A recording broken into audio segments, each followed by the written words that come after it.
Ndabasuhuje ni munyemere tuganire ku by'ingenzi byaranze uruzinduko rwa Putin muri Leta Zunze Ubumwe za Amerika. Ni indege z'intambara, amahoro na gasopo ku Burayi. Iby'ingenzi mu by'ukuri byaranze uruzinduko ni ibihe? Mureke tubive imuzi n'imuzingo twifashishe ikinyamakuru Igihe, ari nacyo cyane bidushyiriye ahagaragara. Reka duhere mu ijoro ryo ku ya 15 Kanama 2025. Perezida Vladimir Putin w'Uburusiya yagiriye uruzinduko rw'amateka muri Leta Zunze Ubumwe za Amerika nyuma y'imyaka 3 ibihugu byo mu burengerazuba bw'isi bimushyize mu muhezo kubera intambara yashoje kuri Kuri. Putin yakiriwe na Donald Trump wa Amerika mu mujyi wa Anchorage muri leta ya Alaska. Yakizwa akarasisi k'indege z'intambara zirimo B2 Spirit zirasa misile zicengera mu ntera ndende y'ubujyakuzimu. Iruhande hari izindi ndege z'intambara zihakikije. Abakuru b'ibihugu byombi bagiranye ikiganiro cy'amasaha hafi 3 cyabereye mu muhezo. Nyuma bageza ubutumwa ku banyamakuru bari bateraniye muri Alaska bwari bukubiyemo incamake y'ibyo baganiriye. Inyuma yaho bari abakuru b'ibihugu bari bicaye, hari handitse ubutumwa bugira buti gushaka amahoro, byumvikanisha ko intambara yo muri Ukraine yari kwisonga mu byo baganiriyeho. Uruzinduko rwabereye hafi y'Uburusiya rero nicyo cyambere cyari kikubiye muri bino bintu rero. Dore uburyo byagenze. Imbere y'abanyamakuru, Perezida Putin yafashe ijambo bwa mbere agaragaza ko yishimiye kuba Trump yaramutumiye muri Amerika kandi ko guhura muri Alaska ari ingingo ifite igisobanuro gikomeye bitewe nuko atari kure y'Uburusiya. Ati kuba twahuriye hano bifite igisobanuro kubera ko ibihugu byacu nubwo bitandukanijwe n'inyanja n'abaturanyi ba bugufi.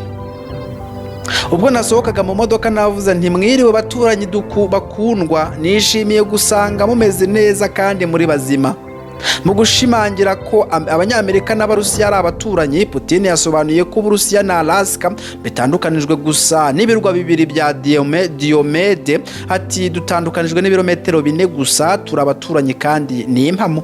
Alaska yahoze yitwa Ayeska, ikaba ubutaka bw'Uburusiya. Mu mwaka wa 1867 yaguzwe na Amerika igirwa leta muri Mutarama mu mwaka wa 1959.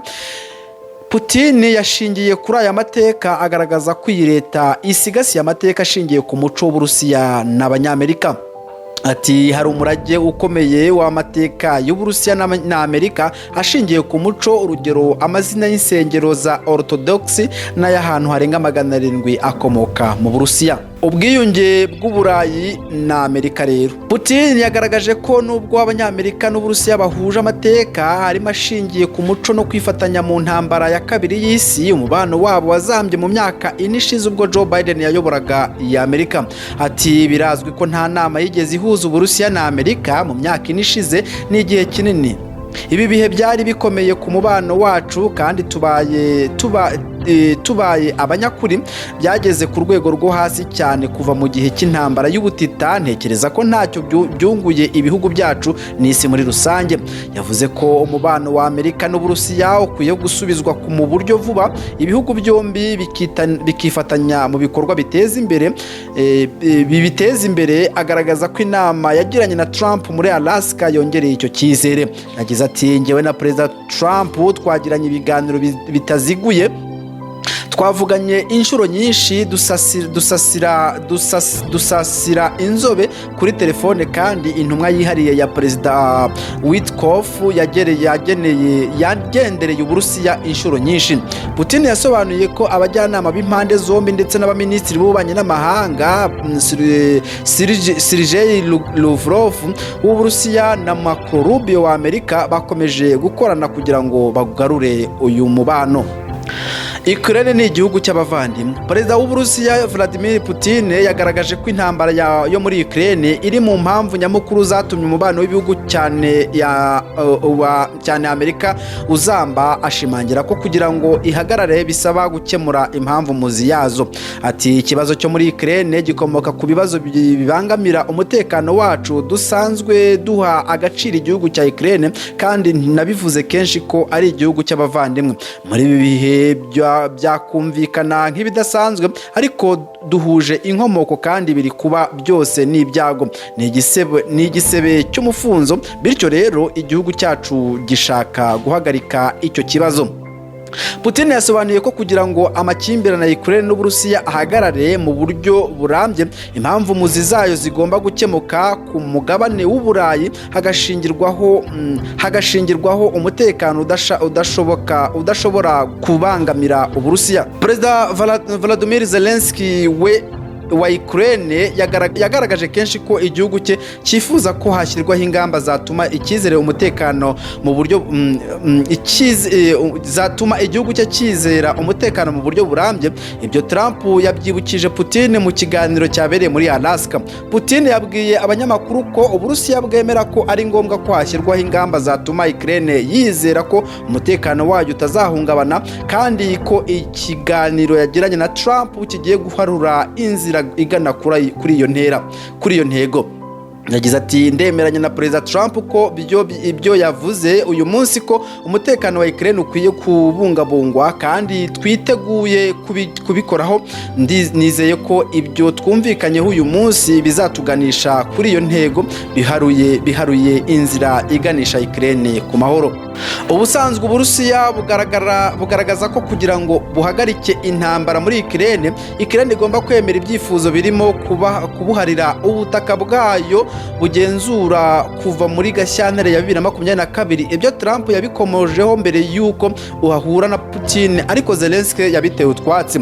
Ntabwo Trump na Putin bahishuriye itangazamakuru ibyo bumvikanye byaganisha ku guhagarika iyi ntambara imaze imyaka itatu bigatuma Ukraine ibona amahoro.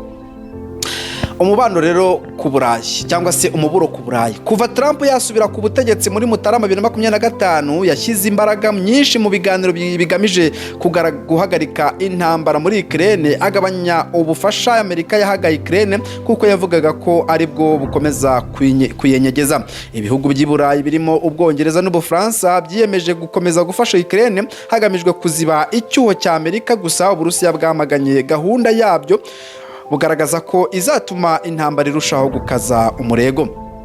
Muri Alaska, Putin yavuze ko mu gihe Amerika n'Uburusiya biri mu nzira yo guhagarika iyi ntambara, Ukraine n'inshuti zayo z'i Burayi bidakwiye kwitambika, ahubwo ko bikwiye kumva iyi gahunda ariyo ikwiriye.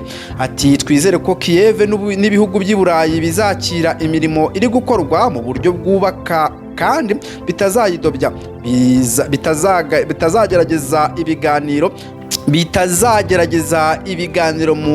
byo mu gikari bigamije gusubiza inyuma intambwe yatewe.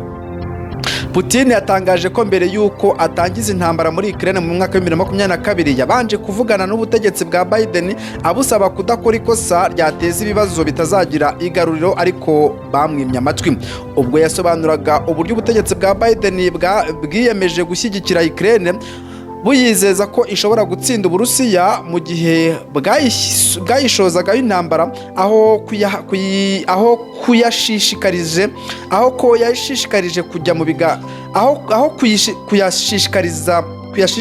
kujya mu biganiro by'amahoro bigamije gukemura impamvu y'amakimbirane zirimo gushaka kwinjira mu muryango wa NATO. Perezida Trump yavuze kenshi ko iyaba ayobora Amerika mu mwaka wa 2022 intambara muri Ukraine itari kuba. Ibyo